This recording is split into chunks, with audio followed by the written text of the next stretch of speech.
untuk kesempatan dan peluang bisnis yang ada, terutama di sektor UMKM ya,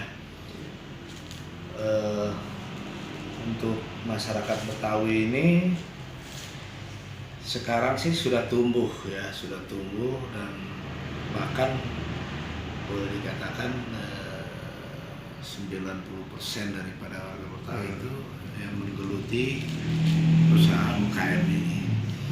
Nah, sekarang bagaimana caranya supaya lebih ditingkatkan lagi, supaya mempunyai value yang lebih tinggi, manfaat yang lebih luas, ya. Jadi bukan hanya sebagai membantu perekonomian rumah tangga, ya mungkin bisa dijadikan tulang punggung rumah tangga dan sektor usaha kecil dan menengah ini.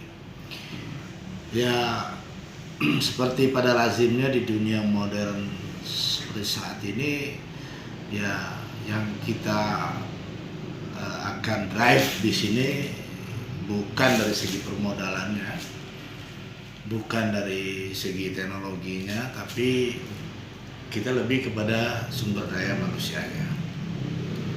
Bagaimana sumber daya manusia ini lebih efektif, lebih efisien, ya kan? Lebih dinamis, bahkan bisa mempunyai daya saing yang lebih